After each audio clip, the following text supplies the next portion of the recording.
Okay, mouth-to-mouth na tayo ngayon. Kailangan mong mahila ang nakaipit na pera sa labi ng dalawang bote na magkapatong. Dapat manatiling magkapatong ang mga bote. Pag hinila na tanggal mo ang pera at nahulog, obviously hindi pwede sa amin yun. Isang kamay lang ang pwedeng gamitin. Pero eto, Jody, medyo matcha-challenge ka. 7 out of 12 ang kailangan mong magawa.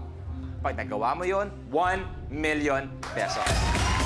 Then ultimate challenge to, you have a minute to win it. Good luck. The game begins in 3, 2, 1.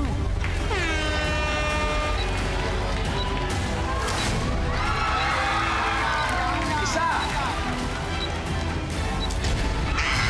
Sayang yun!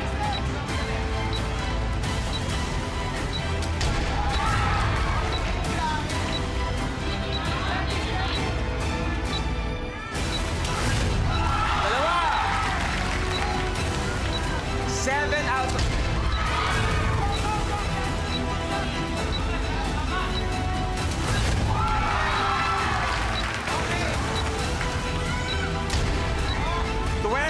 seconds.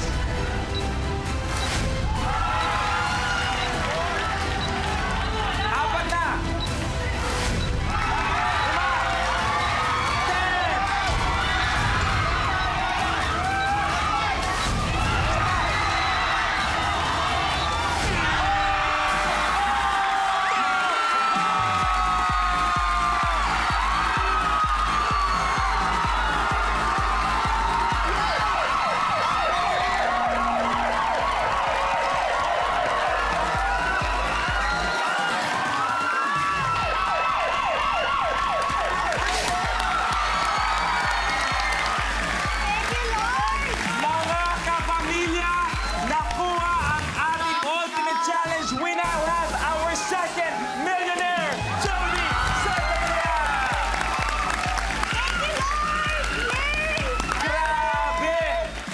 'Yung technique na ginawa mo? Ano 'yung sinasabi mong technique?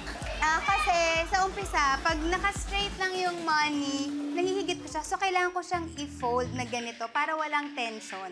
So, pagka ganito, mahahatak lang siya.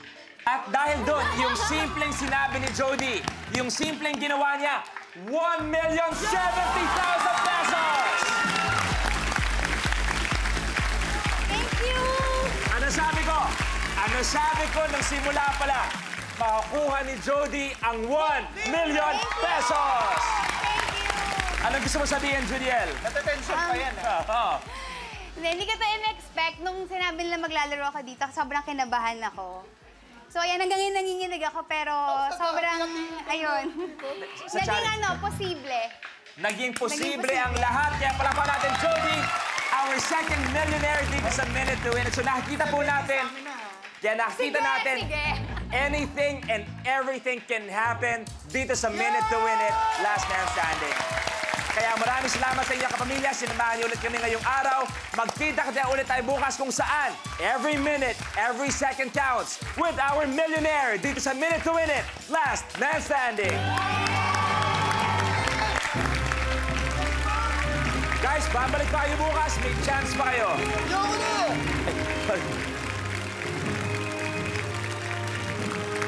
At si Jody, and may chance pa for 1 million sa Ultimate Last Man Standing. So,